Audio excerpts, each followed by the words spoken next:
Nah, ibadah ini, hadis ini dikatakan oleh ulama, kata Imam Nawawi mengatakan hadis ini tadi disetarakan yaitu dengan hadis innamal a'malu binniyat. Yang mana niat tadi modelnya begitu, modelnya sangat luar biasa. Bahkan dulu hijrahnya Rasulullah SAW, yang mana hijrah itu pahalanya sangat gede, saking gedenya, tidak terbatas, gede sekali.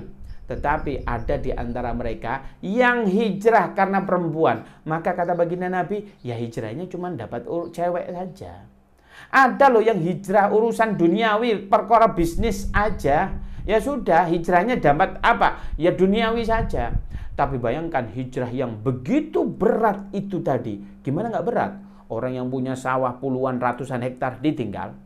Punya televisi yang 50 inch gitu, ya ditinggal. Punya kulkas 2 pintu ditinggal. Punya istri, kalau istrinya nggak mau hijrah, ditinggal. Istrinya yang cantik luar biasa, yang putih, ditinggal. Berat, iya. Tapi ada loh yang niatnya karena duniawi dan karena cewek, maka dia mendapatkan itu. Tetapi para sahabat niatnya karena Allah Subhanahu wa Ta'ala, maka dia mendapatkan pahala hijrah yang sangat luar biasa. Maknanya hadis innamal a'malu binniyat itu luar biasa. Tetapi kata Imam Nawawi disejajarkan dengan hadis ini. Maknanya hadis ini adalah pilar bagi para umat Islam itu. Yang pertama niat, yang kedua hadis ini. Kenapa dikatakan hadis ini dikatakan adalah hadis ini? Imam Nawawi berkata yang membedakan antara amal kita makbul atau mardud.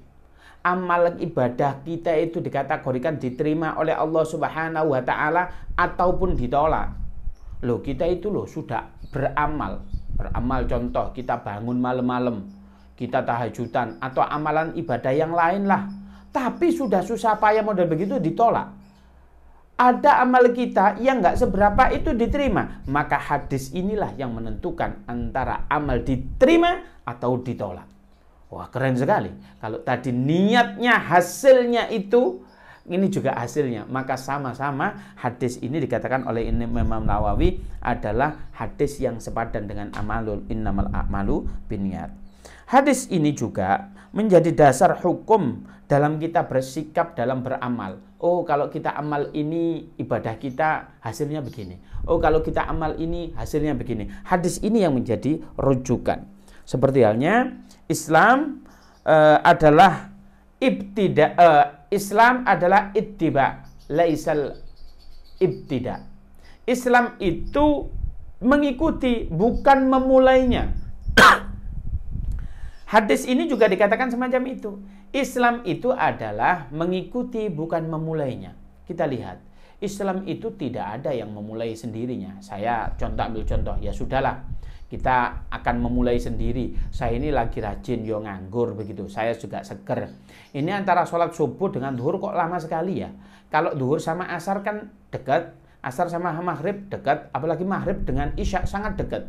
Ini saya lihat subuh, kalau isya sama subuh ya kita tidur. Tapi kalau saya lihat subuh ini sama duhur kok lama, ya sudahlah, saya mau bikin sholat sendiri setengah duhur.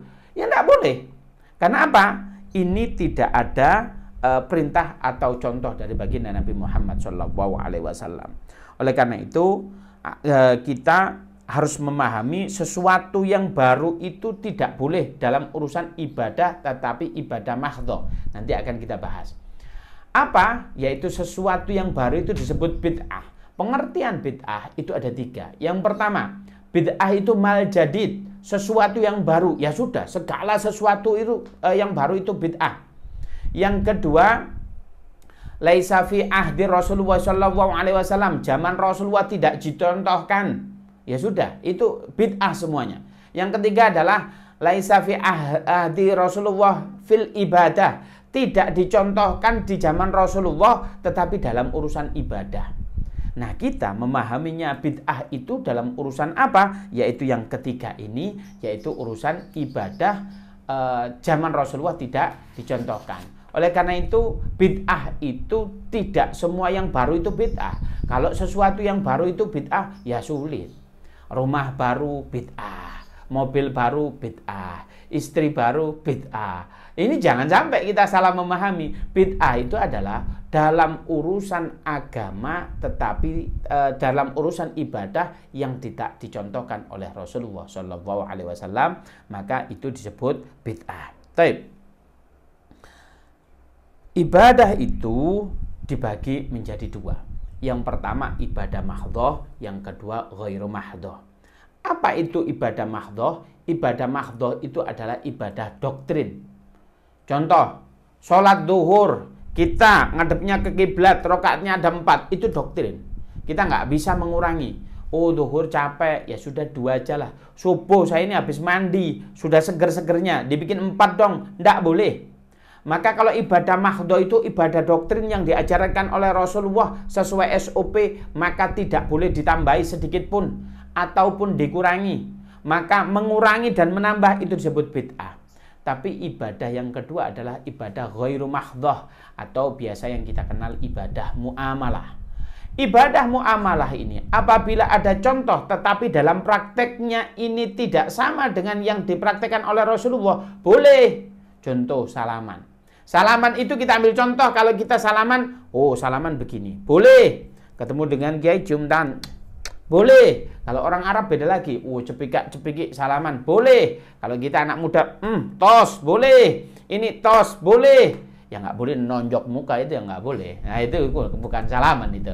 Maknanya salaman itu ada perintah. Apabila perintahnya kata baginda Nabi Muhammad SAW, apabila seseorang muslim bertemu dengan seorang muslim, bertemu fayatasofahani, kemudian dia bersalaman, ghufira lahu qabla ayyatafarraqa, maka setatkala salaman sebelum ini berpisah, maka diampuni dosanya oleh Allah Subhanahu wa taala. Dirontokkan dosanya oleh Allah. Makanya kalau ketemu orang mukmin, yo salaman, ayo salaman. Itu ada perintahnya. Tapi cara salamannya itu boleh karena ini disebut ibadah muamalah. Nah, tetapi sekarang yang beredar, kategori bid'ah ini dipakai menyesatkan seseorang yang tidak sesat. Ini kita ambil contoh. Mereka itu bikin kaidah 5 saja. Apa yang tidak diajarkan Nabi bid'ah. Kalau kaidah 5 ini, sebab itu kita sesat semua itu. Kita lihat. Zaman dulu sampai zaman sekarang itu nggak ada kaidah semacam itu. Harus baru-baru ini aja muncul. Apakah kaidah ini betul? Jelas salah. Ini bagaimana? Kita ambil contoh. Apakah ada Nabi mencontohkan sholat dalam sehari semalam itu 300 rakaat dalam semalam? Tidak. Tapi Imam Malik melaksanakan hal itu. Apakah Imam Malik itu ahli bid'ah? Beliau adalah salah satu ulama, yaitu dari Madzhabul Arba. Imam Malik, gurunya Imam Syafi'i. Imam-imam kita semua. Kemudian, yang kedua, apakah Nabi mengajarkan kita dalam sebelum tidur zikir sebanyak 1000 kali? Tidak, Nabi tidak mengajarkan. Kalau tadi Imam Malik contohnya, ini Abu Hurairah radhiyallahu anhu. Kita ketahui bersama, Abu Hurairah adalah salah satu sahabat dekatnya Rasulullah. Nama beliau Abdurrahman. Tetapi dipanggil Abu Hurairah. Lah kalau orang nggak CS bener ya nggak disebut nggak disebut julukannya. Bapaknya kucing, karena beliau open sekali terhadap kucing. Ini menunjukkan dengan Nabi dekat. Masa kita mau membid'ahkan Abu Hurairah? Ada lagi kita ambil contoh. Sayyidina Bilal. Sayyidina Bilal itu dicontohkan dipanggil oleh Rasulullah. Ya Bilal. Pada saat itu Sayyidina Bilal dipanggil. Kenapa aku tadi tatkala aku ke surga mendengarkan suara trompahmu, srek srek srek srek sandalnya Sayyidina Bilal. Amalan apa yang kau lakukan? Iya ya Rasulullah, aku ini senantiasa menjaga wudhu, dan setelah wudhu aku sholat ba'dal wudhu. Hal ini tidak diajarkan oleh Rasulullah. Kemudian Bilal ketemuan sama baginda Nabi Muhammad SAW. Kemudian apakah Rasulullah, Bilal, inti ahlil bid'ah, nggak aku ajarin sholat ba'dal wudhu, kenapa inti sholat ba'dal wudhu? Ternyata apa? Enggak, Nabi Muhammad tidak membid'ahkan. Suatu ketika baginda Nabi Muhammad SAW mengajarkan Sayyidina Bilal dengan adzan Allahu Akbar sampai la ilaha illallah. Subuh ditambahin sama Sayyidina Bilal, salatu khairum minan naum. Apakah Nabi marah? Enggak, diam saja.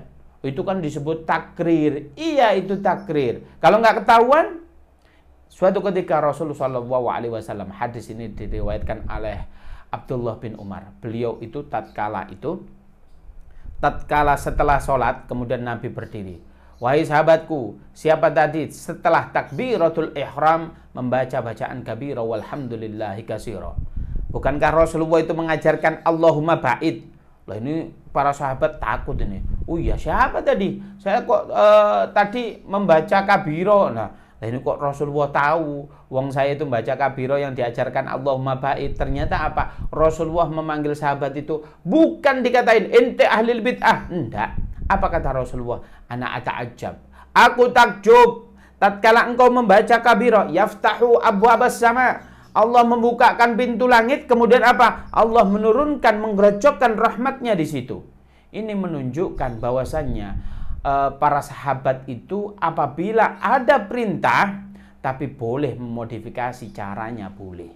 Ini ya nggak dikatakan ahli bid'ah. Kalau ini sudah ahli bid'ah, kita membid'ahkan para sahabat. Apa bedanya kita dengan Syiah yang melaknat Sayyidina Abu Bakar, Sayyidina Umar, Sayyidina Utsman. Beliau hanya mengatakan Sayyidina Ali saja yang dimuliakan oleh Allah Subhanahu wa taala. Apa bedanya kita? Oleh karena itu tidak semua yang diajarkan Nabi, tetapi sahabat juga melakukan apa yang tidak diajarkan Nabi. Kita ambil contoh, tatkala itu ada Rasulullah SAW sudah meninggal, yaitu nama sahabat tersebut adalah Khubaib. Khubaib itu tatkala mendapat ditawan oleh musuh, kemudian beliau akan dipancung. Beliau mengatakan, izin kepada yang mau memancung, wahai Tuan, izinkan aku untuk sholat 2 rakaat, sholat 2 pancung, sholat 2 rakaat qoblal pancungi. Ada nggak itu diajarkan oleh Rasulullah? Tidak. Apakah sahabat Khubaib itu bid'ah? Kalau menurut definisi ini bid'ah, tetapi definisi ini yang salah, bukan Sayyidina Khubaib yang salah.